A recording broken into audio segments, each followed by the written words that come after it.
I'm really excited. I don't know if you know this or not, but you are probably the first. You're probably the reason my college app camp exists, because you were one of the very first people that I ever worked with on their college essays.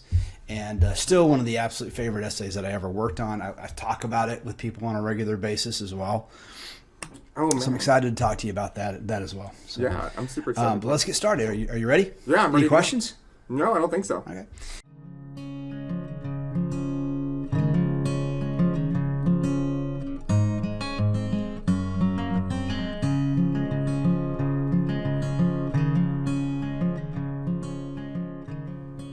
Hello, I'm Shane Bybee, and for 30 years I've been helping students achieve their college dreams. In that time, I've discovered that success looks different for every student. That's what this podcast is about.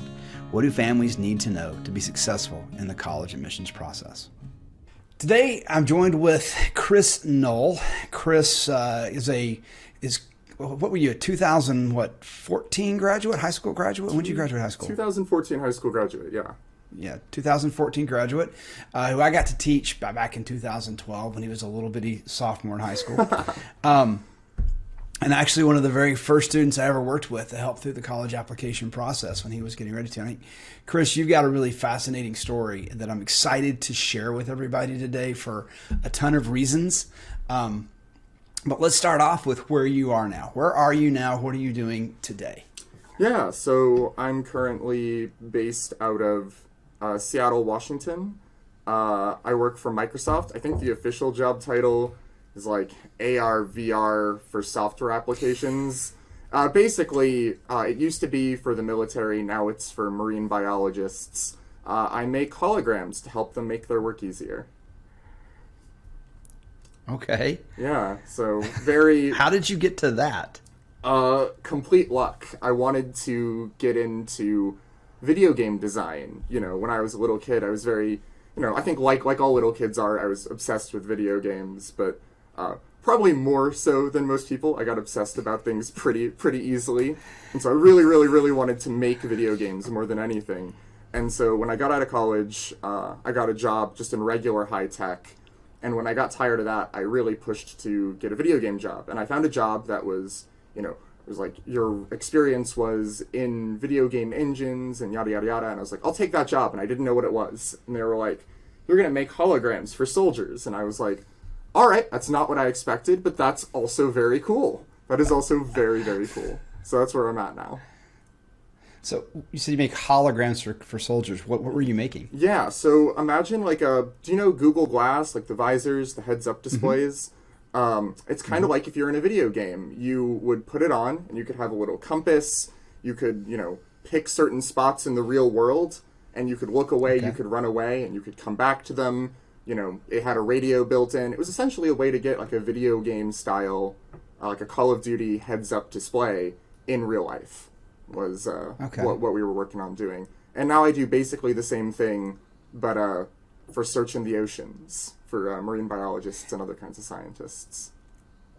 And so are they, is it for them to be working live in the field, or is it like for training purposes? Both. The stuff that I worked on was for soldiers to be live in the field. Like we had, like video game style auto aim for weapons. We had compasses so that they could tell where they were. You could, all of your, allies and all of the locations that you needed were up on like a little compass. And it's the same thing for scientists now. We do kind of an after action report for scientists where you have an underwater map, but also out in the field, we can process their data and like show it on the map. And they can go to a table and show it all off with their headsets. That's amazing. Very cool stuff. Like, so you said you started off working for a different company doing something, and weren't you working at a video game company for a little while? I was for 1 year. So the other high tech company that I worked at was Amazon, and in the first part I did for about a year I did their banks and processing stuff. And then I really decided that I was like, I have to do this. I have to go work on games. So I worked on a short-lived video game project for Amazon called Crucible. Some of the students who are listening might know that game. It did not perform very well, which is part of why I'm at the job I'm at right now. So And so you've gone, if you were at Amazon, and then where were you before Amazon? I was at university. I was at Okay. Yep. I was at the University of Texas at Dallas. And so that's okay. So you went from UTD to Amazon and then to Microsoft. That's been kind of the pathway. Yeah, that's been the pathway for the past couple of years. Doing some amazing stuff. Holy cow. Okay, this is what I'm fascinated about, because I think a lot of people, definitely the ethos in the college admissions thing is, if you ever want to work at a place like Microsoft or Google or something like that, you have to go to Stanford. You have to go to something like that. And I mean, had a great SAT score, a great resume, and I remember talking about it. And at the time, I was like, "You should look at UTD is one of those best kept secrets." I talk about it as a best kept secret because people don't think about it. They think about other places. I'm like, it's an awesome school. And like in 2018, the average SAT score at UTD was higher than UT Austin. Yep, I think it was the highest one in the state. It was incredible. They treat their students with good test scores very, very well. And even though it's a school that doesn't necessarily have the same prestige attached to it, I think the community and culture there was extraordinarily good. I met some of the smartest people of my life and got some of the coolest opportunities going to that school. I would highly recommend it. Well, what did you get a pretty good scholarship coming out of there? Or going there? I did. I think that they've been, slowly ratcheting it down over time, but they still offer some ridiculous scholarships. I got, at the time, a full ride tuition scholarship plus $4,000 a semester, which they say was for room and board, but was essentially money that they just put in your pocket. I came out about, most people talk about going into college and coming out in debt. I came out about $10,000 or $20,000 in the green, which was, it's a great reason to go to UTD for all the parents out there. That's so funny. Yeah. And did you live at home that time, or were you living off campus? So it was actually kind of complicated and interesting. I tried to stay all 4 years on campus, and I did succeed with a little bit of back and forth there. During my freshman year, both of my roommates ended up dropping out of school, and my parents didn't want me to be alone in a dorm room, so I went back home for the second half of freshman year, sort of against my will. But other than that, I spent all 4 years living on or around campus. Okay. Yeah. And still managed to graduate ahead in the black, ahead on the thing. That's awesome. Yeah. And that advantage of graduating without debt is just so huge. You cannot underestimate it. My roommate went to the University of Wisconsin at Madison, which is an experience he wouldn't trade for anything in the world. It's a grandfather school for him. But I'm sure he looks at envy at a lot of his friends who are UTD alums who have no debt coming out of school. So do you have some other UTD alums that are up there at Microsoft with you? A huge amount, actually. One of my best friends lives across the park downtown from me, UTD alum.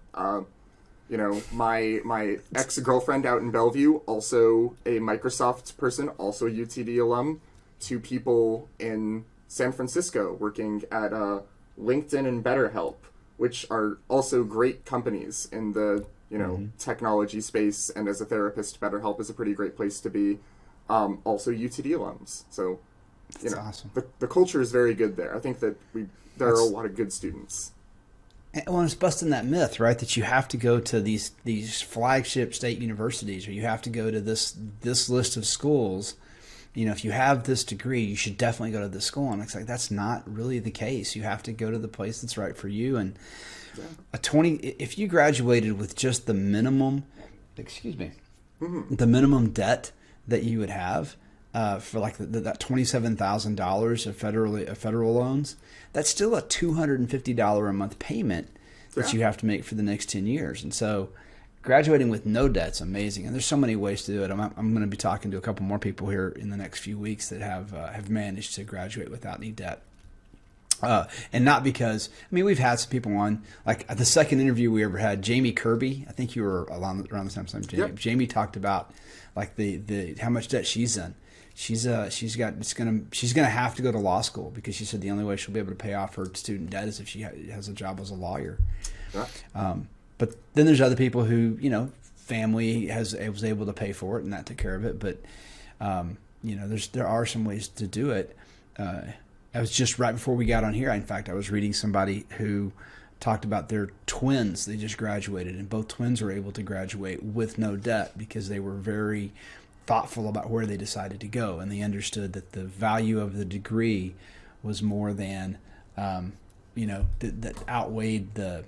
I mean, I'm not saying that exactly right, but the degree itself was more valuable than the name that came with a $70,000 debt tag. Totally. Like my family would not have been able to pay for my school had I gone to some of the schools that I did get into. Like, I got acceptances to Duke and to Georgia Tech, and we thought long and hard about those schools relative to, what it takes. And for me especially, like some degrees, some kinds of schooling care more about, the price tag and the name than others. But for what I wanted to do, it was almost a no-brainer to go to a school that might not have been ranked as highly, but was going to be a much better financial option.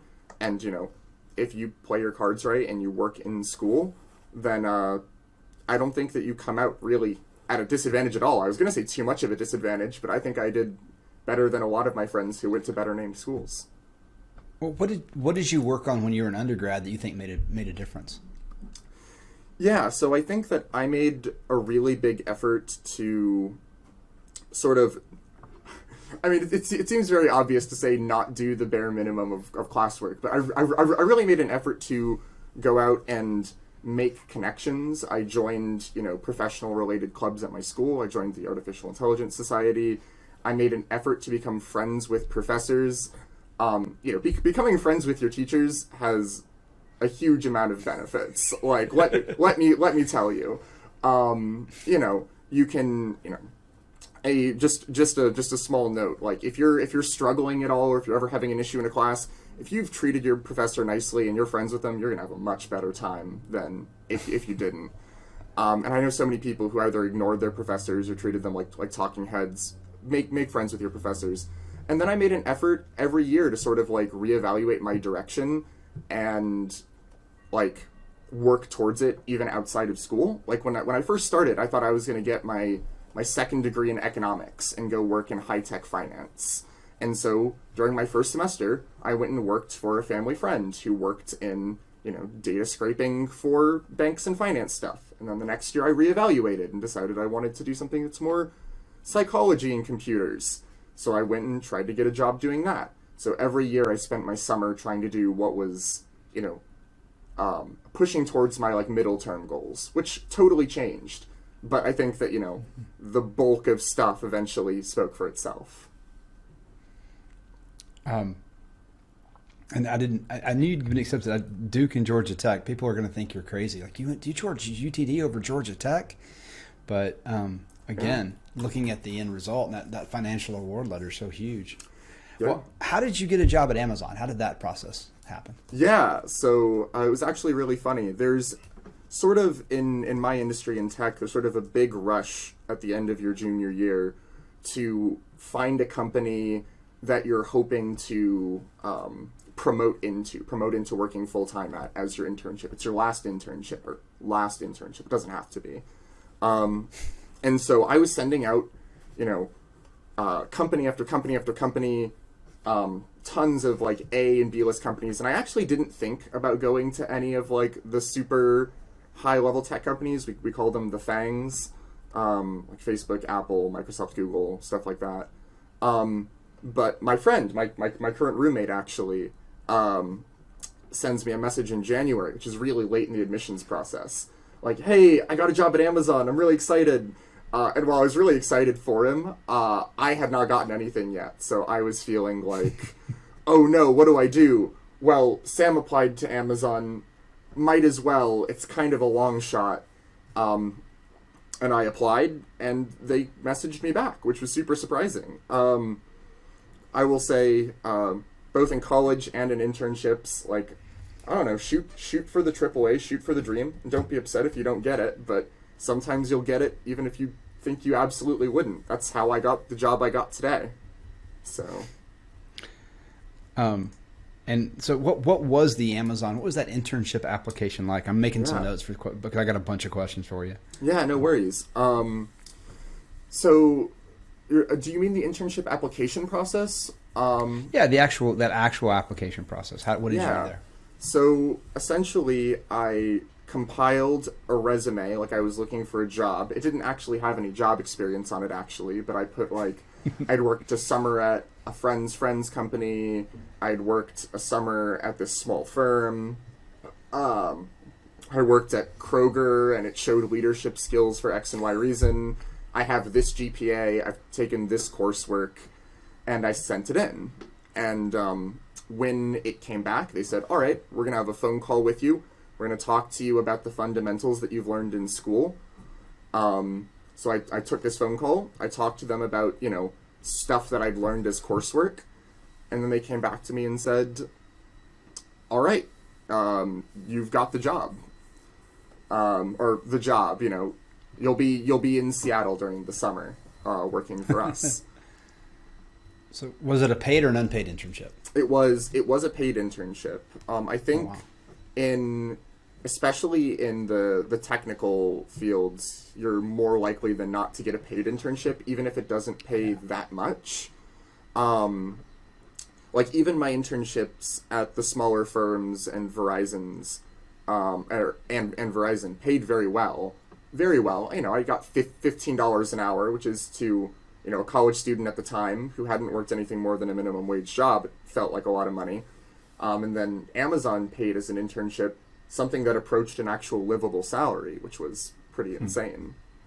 It is crazy in college, right? You've been eating ramen and peanut butter. Yeah, and suddenly you're making $60,000 a year, and you're like, oh my god, what do I do with this money? This is insane. Yeah. What did you do for an internship? What was your job as an intern? So I worked at the same like banking and payment processing team that I ended up moving into permanently, and my job was how do I put this in a slightly like less technical way? I wrote a bunch of testing code that helped make sure that what they thought the payments were going to be, like to make sure things made sense. I wrote integration tests. So if the data from yesterday looked like this, my goal was to write tests to make sure that if the data tomorrow looked really weird, that we would be able to catch it because something was wrong. And I got a lot of help with that. I had no clue what I was doing to start. I barely knew any of the like actual practical things that we were working with. But luckily in the 10-week internship, I spent 4 weeks getting adjusted, getting set up, reading, 4 weeks actually coding, doing my project, and 2 weeks sort of being let down and reviewed and spoken to. So it wasn't bad at all. I think that it's a lot less intimidating than people think it is. That's so cool. It's so funny. You made the comment there that you had no real world experience. I guess your words are more like mine. But when you actually set up, then they showed you how to do it and walked you through it. Yep. But here you are, and this is something we see all the time, right? You're in college. You're supposed to be learning stuff to equip you for a job. But the reality of it is really what you're doing in college is learning how to learn. Yeah. Because the language that they're using in the workplace right now probably is not what you're going to get taught in the classes. Yeah. Has that been your experience? Oh, absolutely. There's a big joke in the technical field that the stuff that they interview you on is not the stuff that you do in your job at all. And I would say that makes perfect sense, because the things that they're interviewing you on, the things that you're learning in school, are the fundamentals for how you think critically, and in the technical field, how you think technically. And so it's very much a process-oriented thing. They want to know going in. They look at your degree, they look at your interview record, and they want to see that you know the process for learning new things, the way that you look at a tough situation you've never seen before, and how you tackle it. That you have the foundation for tackling it. No sane employer thinks that you know the job as an entry-level person coming out of college. I think that's an unreasonable ask, and I think most employers know that that's an unreasonable ask.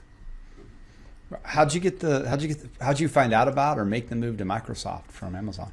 Oh man, you know, after working at the job for a couple of years, I made the switch to Amazon Game Studios, and I made that switch, or it was more like a year. I made the switch to Amazon Game Studios, and that was actually through a friend. My boss at Amazon Game Studios was the friend of one of my college professors. Again, get to know your college professors, become their friends. You send them an email like, "Man, I really loved your games class. I'm working in this boring financial job. I wish I could work in games." And they go, "My friend is in the industry and they're hiring. I'll recommend you." You know, good to make connections. And so I worked for her for like a year, and the whole thing started going south. She was having issues with an illness at the same time, my boss, and she told me, you know, "I think you're going to have a good time looking at the studios at Microsoft." And this is really funny. This is kind of a blunder. I thought I was applying to Microsoft Game Studios because the application looked like the Microsoft Game Studios application, and it had a lot of the same requirements. And when they got back to me, they were like, "Oh no, we're working on VR and, you know, AR headsets and things." And I was like, "Oh, this isn't what I expected at all, but this is super cool. Please let me have an interview with you." Like, I'm not qualified for this line of work at all, but please let me have an interview. And they did. I interviewed, and they said, like, "Look, you applied for a mid-level 5 years of experience position," which was a stretch anyway. I had 2 years of experience at that point. But they're like, but we really like you, and you know, going back to this again, we think that your eagerness to learn and your grasp of the fundamentals is much more important than you not knowing the tools that we work with. So we'll hire you. That's awesome. Yeah, and I think that's so that's so cool. Well, and like I said earlier, you know, your essay, when we started applying for colleges back in, I think it's 2013 or so, and we're putting our college applications together, looking at who to apply to, where to apply. There were some things, and this is maybe we're getting a little bit uncomfortable. Yeah. You tell me how much of this you're wanting to share, but I think it's important to share it because it's definitely a concern that a lot of parents have for their students. I know it was one your mom had, when she and I were talking about it, but there's some other things that you had to consider, some other things you had to work through. Can you talk about that a little bit? Yeah, absolutely. We're going to get into the reason why, or one of the big reasons why I got a school locally rather than went off to Duke or Georgia Tech. And, you know, I spoke a little earlier about having to go home during my second semester because they didn't want me alone. So when I was a kid, I was diagnosed with both ADHD and Asperger's, which is, I think, what you're going for here. Which is an autism spectrum disorder. And so it made things really difficult when I was young. You know, like, the ADHD often makes focusing difficult, but also the Asperger's and the autism in general made it very difficult to engage with anything that I wasn't currently kind of obsessively focused on, and also made it very difficult to sort of like, you know, I had a lot of issues with, you know, socializing. Not that I had trouble talking to people, but I had a lot of trouble understanding, you know, like, "Oh, you're doing something really strange. Maybe don't do that." And I was like, well, why not? So yeah, there was definitely a period where, you know, my family was super worried about, like, oh, if they send me off across the country to live alone, you know, I'm not going to be able to, you know, function as a freshman in college living by themselves. And I think that's an issue that a lot of high school seniors might, parents might worry about leaving home, but definitely for me, it was a huge concern. I talked to a lot of parents that at the end of that first semester of college, that the students discovered the combination of beer and a lack of parental supervision and what that can do to their GPA. Very first interview here is, you know, Yazan talked about having that 2.8, I think, at the end of his first semester and coming home and mom and dad saying, "Look, we're not sending you off to college to do that. You learned roughly 70% of what we sent you there to learn. So that 2.8 said. Well, and we talked about that in the college application process, because one of the questions I get from parents is like, should we talk about it or not? And you tackled that head on. You went straight forward with it in your main personal statement essay that you wrote. Yeah. In your college essay. Would you mind sharing the story of like, I think it was third grade and recess? Oh man. Do you remember that story? No, I actually specifically was going through and trying to look for this essay sort of in preparation for this. And I remember it in vague stretches, but if you want to give me the outline, I could probably fill it in just from my memory. So the comment was, the story I think we used was really how you learned, because of the Asperger's and understanding, interacting with people, the ways that you taught yourself how to do that. And one of the conversations, one of the examples you gave was, I want to say you were like in third grade and you and a friend were going to share the swing during recess. Oh yeah. I love this story, Chris. Oh my gosh.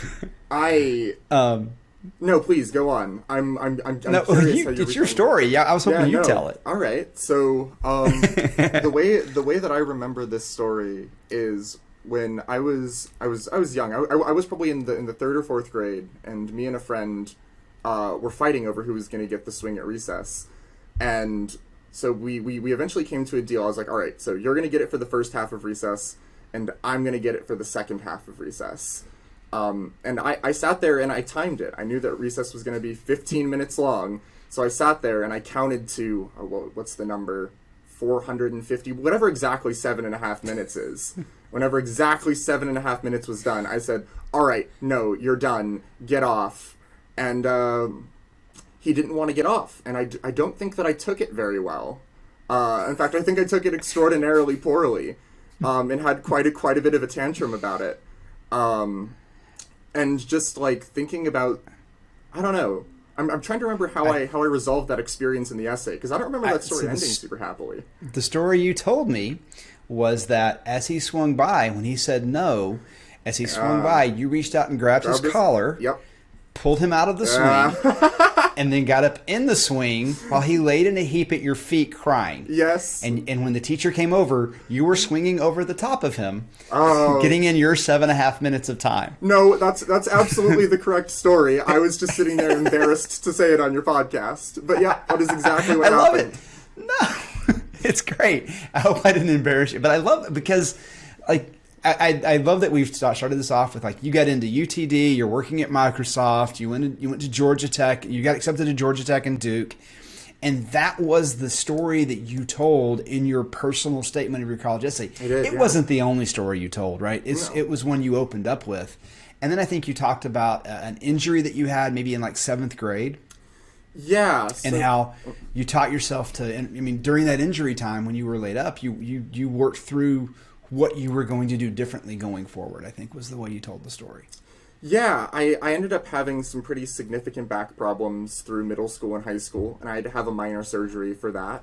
And when I was sitting there laid up, you end up not having a lot of social interaction. And at the time, I didn't have very many, like, real friends. I had a lot of fair weather friends because, I wasn't really making an effort to do that. I was not well socialized with other children. And so that was the first time that, like, being lonely, like, negatively impacted me. And yeah, I really tried to channel those emotions into the college essay. I was like, I had sort of a very, like, I had a childhood of why bother with other people? Other people are just liable to not give you, your fair cop who needs friends. And then after this sort of accident, I had this moment where I realized, something needs to change, I'm a person, I feel lonely, I'm sad, what am I going to do about this? And in sort of my very classic, maybe intellectual to a fault kind of way, I sort of planned out, like, here are the steps I'm going to take to become better socially adjusted. And it worked fairly well. And I think that was a great, like, raw emotional story to put into a college admission essay. One of personal difficulty, one that made me not look very good too, one that put me in a negative light, but one that I improved from. See, I don't think it puts you in a negative light. I think it shows because one of the essay prompts that I hate working with students is this Common App number 2 prompt, which is about talk about some adversity you've overcome. And very often for students that becomes this time I got screwed over and how I'm going to be okay even though I got screwed over by it. And yours was that kind of adversity prompt, but it was definitely like, look, this is the things that I'm doing and this is what I've learned from it. And it was a really good, definitely didn't hurt. And this is the whole thing about the application process is no one knows why you actually get accepted except for the people who give you the thumbs up and tell you, yes, you're accepted. But it definitely didn't hurt. I think that's one of the biggest takeaways I got from it was that didn't negatively affect your application. And that was so awesome. And we'd done some work. Your test scores were great. Your grades were great. You had plenty of AP. So all of that was in place. And I remember having the conversation with your mom, like, do we talk about this or not? And my attitude was absolutely you do. Because, I look at the admissions process as kind of like it's a job interview. It's a dating process, right? Where both sides have to be like, is this somebody we want on our campus? Is this a campus I want to go to? It's a two-way street. Yeah. And that's fantastic. Yeah, and you've got to have a certain level of honesty and frankness. I think that the college admissions people sort of know when you're sort of phoning it in, especially about those kinds of adversity prompts. I think part of the reason they're there is to sort of gauge how honest is this student going to be with us to some extent. It turned out really, really well for me. I think I used a very similar prompt to get into the honors college. I think I used the same story about being laid up and reading. Actually, just a more focused version of that. I was laid up and reading about how to be social. I think the prompt was, what is your favorite book? And I picked some self-help book about getting to know people because I was like, look, I'm gonna be honest. I tried to learn to make friends academically at first. And so, the strategy. If I remember correctly, the book was Dale Carnegie's How to Win Friends and Influence People. It was, in fact. Why are you not wanting to share these details, man? They're not embarrassing. I mean, fair enough. I'm glad that you're picking them up for me. They're just sort of things that I sort of maybe gloss over. I don't know. But yes, it was in fact the Dale Carnegie book. I think I maybe glossed over it because it's sort of it's like the self-help book for how to make friends, and I was like, oh man, it's a bit of a simple answer, but it's true. It was the book. No, I'm calling you out a little bit. I'm sorry. No, you're totally fine. This is fun. All right. Some of my standard questions that I love to get answers to. So when you think back about where you are now, about your trip through college, all of that stuff, what are things that you might have been told that in high school, like, this is what you have to focus on. This is what you had, the famous story of your professors in college aren't going to tolerate this. That just turned out like you wish that wasn't something you should have focused on at all. Huh. That's super interesting. Give me a second to think about it. I think that one of the things that's different is that you hear that the process is going to be completely different in high school versus college. It's going to be a completely different ball game. It's going to be nothing like high school. I think in a lot of ways, at least if you've taken, AP courses, or if you've sort of, been the kind of person to do a lot of studying in high school, which I wasn't, but if you were, I think that it's actually a pretty straightforward transition. I think that, you always get told things are going to be really different just so that you're sort of on your toes and you're, actually going to be paying attention. But if you're really worked up about it, if you're really scared about it, like I was, that it's going to be a completely different way of learning, you're still taking classes, you're still taking quizzes and exams.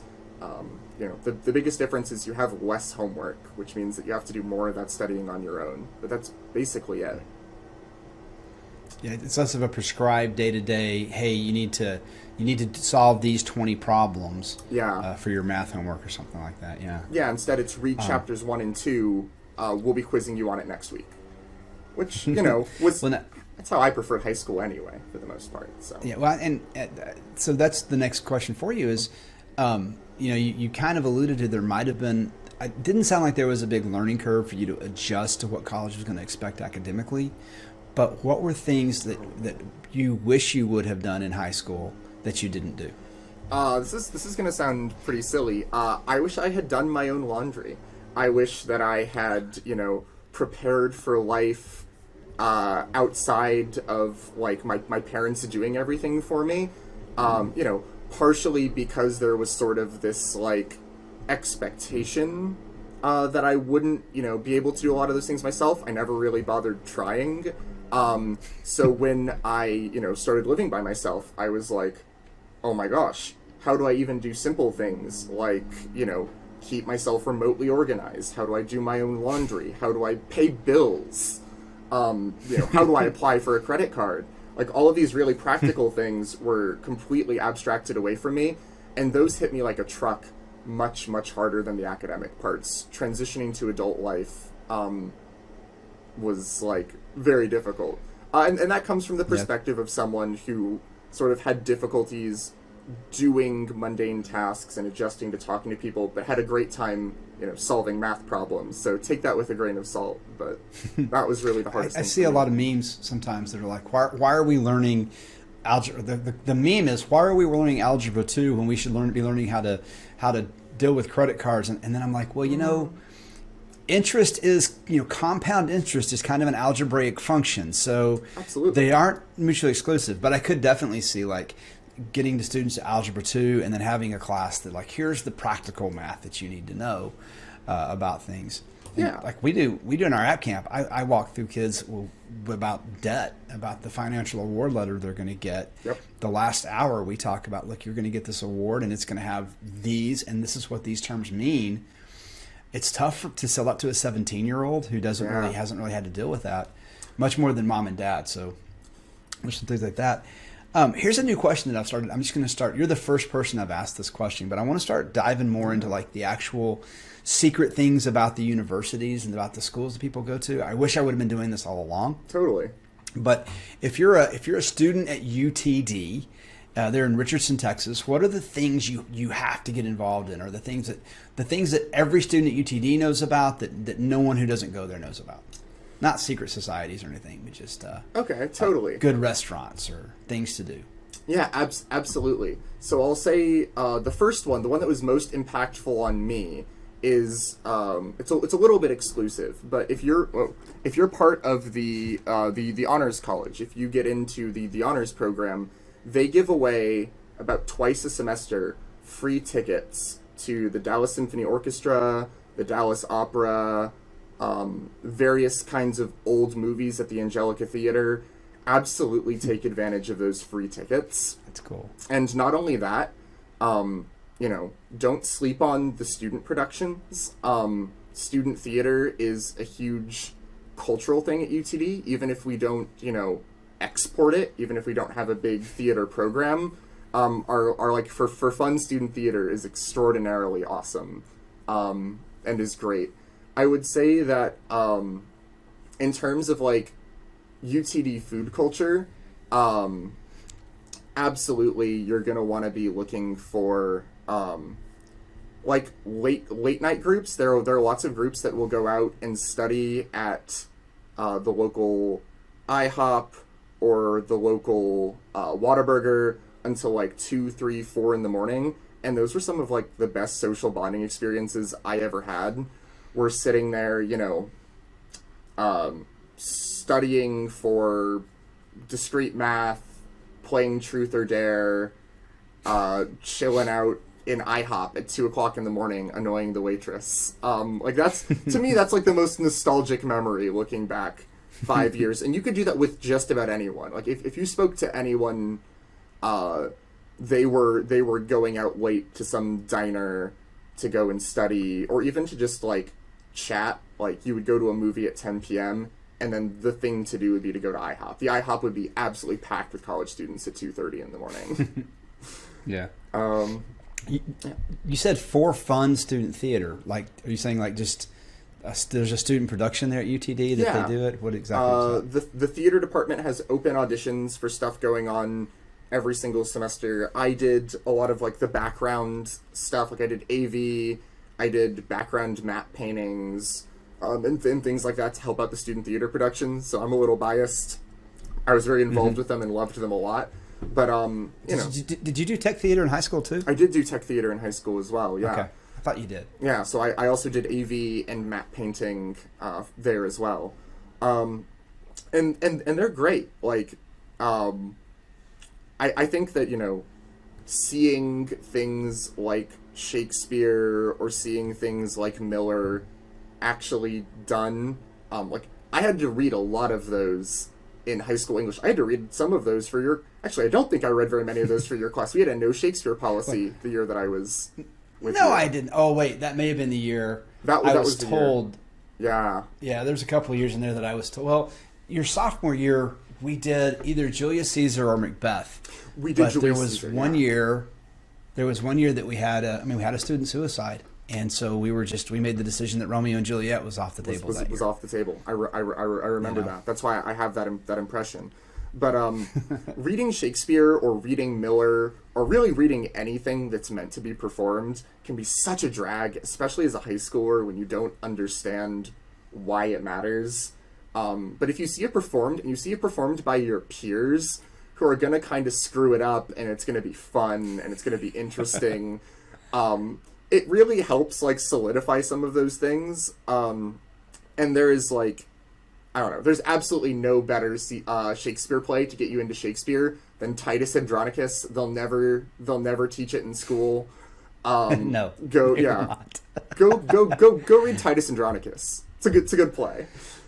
Well, I mean, I remember giving you guys like Oedipus, and then when I Yeah. would get into not Oedipus, sorry, the Odyssey. That was The Odyssey, yeah. different O name. We'd do the Odyssey, and then I'd get into like the Polyphemus, and I'm mispronouncing that, and I know people who hear it, but I've got my West Texas pronunciation on it. Totally. But Polyphemus, I guess, is how it's actually said. But I would be talking with people, and I would get into the diction of it and stuff, and all the people would be like, "Oh, that's so gross." I'm like, "That's what literature can be." But you're right, Titus Andronicus is not something that's ever going to get taught in the high school classroom. Yeah, but it's very fun to see performed, and it'll give you some appreciation of the arts. And I thought it was super important to me, so Yeah. I would totally recommend doing student theater. Or just watch. Macbeth is about as gory as we can get. So the Scottish play is about as gory as we can get. Fair enough. So just jumping forward to today. So what is a day in the life of an AR VR software applications tech? Is that the total title there? Yeah, AR VR software engineer. I think we like to think of ourselves Engineer. as engineers. It doesn't really matter. Okay. Yeah. You know, pretty. What do you do? Pretty normal. I get up probably 8 or 9 in the morning. Like this was a little bit early for me. I feel very, you know, privileged. I get into work about 9 in the morning. My office, I do go into the office even during COVID, just because I previously worked for the military and soldiers, and so I had a Department of Defense, you know, stamp saying that I had to come in, and my boss has, he likes us in the office, even though that's not what we do now. So I've got, 4 or 5 coworkers of mine. We, most of the time are out on whiteboards doing math problems or coding. I probably work from 8 in the morning to 6 in the afternoon. I bus in and I bus out. And when I get home, I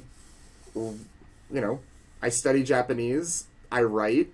I don't know. Like what specifically are you looking for in terms of a day in the life? So you said that was it. That was it. Right. What do you do? What is because I mean, here I'm going to get a job at Facebook. I'm going to get a job at Google or whatever. Yeah. And then what is that job going to be? Well, I'm going to do this.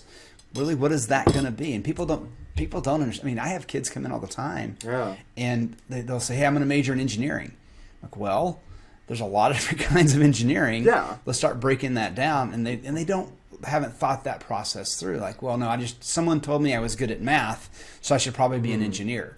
Yeah. But the variations in that engineer are dramatic. Absolutely. That's what I was asking. So, And you said you're studying Japanese. Why are you studying Japanese? Because of one of those obsessions of mine, as it were. I got a bug in my head after I first visited Japan in about 2018 that it was fated that I would do work there in some capacity, some form or fashion. And so I got to it basically from the moment that I told myself that that was what I was going to do. I applied for Japan Exchange Teaching, which is a assistant language teaching program where you go to Japan to teach English. I recently got actually alternated for that. So we're going to see, maybe in the winter, I will be an English teacher in Japan. I had sort of decided that that was a phase in my life that I needed to do. Oh, excuse me. And I'm just glad you're wearing pants. yeah, wouldn't that have been embarrassing? That would have been bad for everyone. No. This would have been audio only, no YouTube channel. So, yeah, I was, I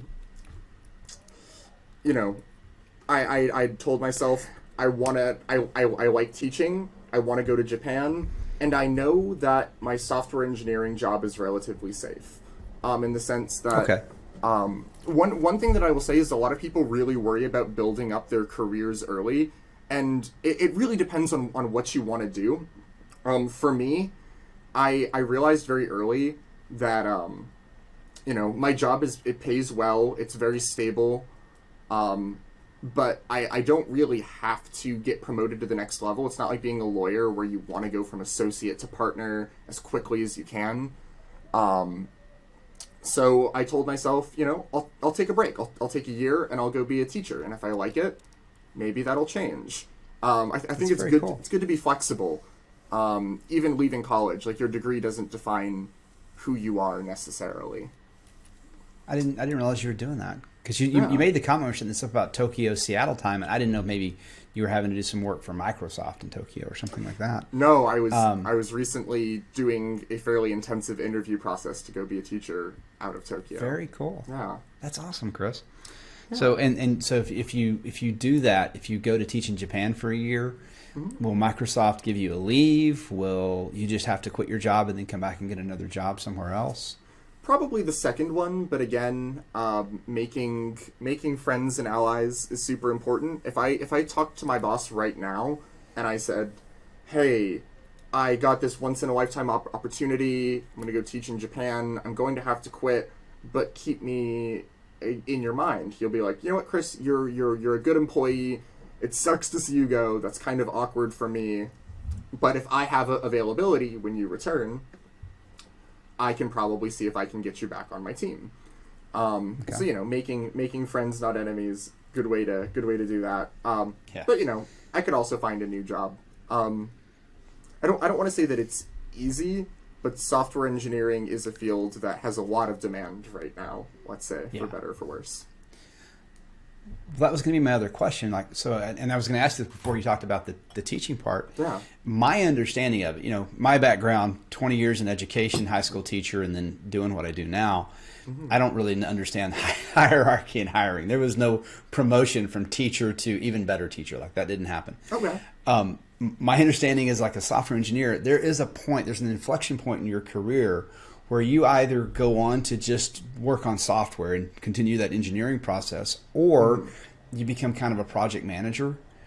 Is my perception on that fairly accurate? Like, is that what your boss did? Yeah. So you sort of have a point after about 5 or 10 years of working in the industry where you'll decide, do I prefer managing people and projects, or do I prefer managing, or do I prefer building larger and larger scale software? Do I want to get more abstract in building the technology, or do I want to manage people who implement the technology?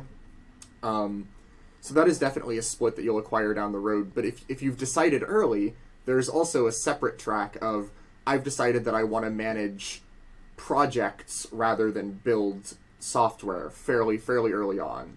And so a number of engineers will get matched with both their software manager, but also a project manager or a program manager that lets you do more administrative, organizational, and people work with your technical degree. And you're saying that's something you have done? That is not something I have personally done. Okay. But it's something that I might choose to do in the future. It's pretty easy to switch back and forth as long as you keep both skills sharp. So, for people who got through their computer science degree and they've decided, I like computer science in the abstract, I don't know how I feel about building software for my whole career. That's true for all kinds of engineering. If you're a mechanical engineer and you feel the same way. Yeah. There are tracks from the very beginning called PM tracks that'll help you manage people. So don't necessarily think that getting a technical degree means you're locked into writing software or building CAD designs or whatever for your whole career. Yeah, that's the fun thing, because in doing this, like the episode right before this one, this episode is going to air, I think, the last week or so of May. The episode right before this one, no, 2 episodes before this one, was with a lady, Laura Marker Robbins, who helps people with their career coaching, and it's one of those things that she talks about there too. Is we talked in that episode about how students know. They know about like what their parents do. They kind of know their job titles, and then they know the jobs they've seen on TV. Yeah. But they don't fully understand coming out of it, like, this is what that's going to mean. And that's a lot of stuff you learn when you're in college, when you start through the application process. But I think it's also good to let them know that now, like, there's different tracks that you're going to go down. And you could get a degree in computer engineering or computer science or whatever, but then you may decide, hey, I don't really want to do that. I mean, you need it to understand what people are doing, but then the project management becomes a bigger factor. Yeah. Talking about the Asperger's and stuff, because one of my understandings too is in the software engineering field, the engineering field in general, that is something that happens. We had a tutor for us for about a year, one of our best tutors ever, and Keegan had Asperger's, and so I learned a lot working with him and helping him. Actually, you don't know it, but you were instrumental in me understanding how to help him engage with students and build rapport and that kind of stuff, because helping you, like, how are we going to talk about it? Learning what you did on your own helped me work with Keegan. Yeah. Are you seeing anything like your peers and stuff? Do you guys ever talk about it? I mean, do you feel like there's the perception is there might be a higher percentage in that particular field than there are in other fields? I would say that, if you've sort of well-adjusted and you do well in school and you get a job in software engineering, you move from being, the weird kid to being clever and eccentric. And there are lots of clever and eccentric people in the software engineering field. I don't think that it's ever, like, discussed directly about, but you will see lots of things like, here's some training on how to deal with difficult software engineers. And it's like, software engineers often think that they're, very right about things and don't like to take feedback in X or Y way. So here are ways that you can handle it. And you're like, oh, they're obviously appealing to this very specific kind of psychology without using the words, right? When people talk about, like, all right, I have meetings with, 20 and 30-year-old people where it sometimes feels like the energy is, like, all right, kids, let's all learn to get along, in that exact way that I have seen myself, sort of like, oh, okay, these people have a lot of that same mindset of, like, I'm focused on this thing is mine, I'm right. Other people have a different view of it than me, and I'm kind of rigid about it, that I can see a lot. So I would say that, like, not everybody, it's not like it's like an exclusive club, but, definitely in order to, I think, work the kind of, and not only the kind of work, which I think is naturally sort of suited, but also sort of the intensity and single-mindedness of the work. You work a lot of hours on sort of the same thing on a screen all day. It just takes a very specific person to be able to handle it, and I think that it sort of self-selects into those kinds of people over time. That's a good point. Yeah. That's a good point. Man, that's awesome. Yeah. Dude, we're at an hour. I don't know if you realize it's already been an hour. I was going to say. Feels like it's not been that long. It goes by fast. Mm-hmm. That's awesome. And I'm glad to hear how great you're doing. I need to find out how Nick's doing. I haven't been able to catch up with him. How's Nick doing? Yeah, Nick's doing good. He he's going to graduate in the summer or in the fall, I think, with a dual major in psychology and political science. It was actually recently a bit of a snafu in our family. They were really worried. Everybody was super worried about, like, Nick's doing badly in school this, Nick's doing badly in school that. And Nick comes up to my mother, like, hey, I think I'm going to need some extra money. And she's like, for another semester of school? He's like, no, I'm going to grad school. My GPA is like 3.5. And we're like, why hasn't he told anybody? You know, he's been doing really well kind of in secret, which has been super good. What's he going to do in grad school? It's a good question. He has yet to decide whether he wants to get a JD and go on to do law and politics, or if he when you said political science and psychology, I was like, so he's going to law school. Yeah, you know, his options to him are, you know, being a paralegal until he has the money to do law school, going to law school, or getting his PhD in one of the 2 degrees that he got his bachelor's in. I think he needs to decide.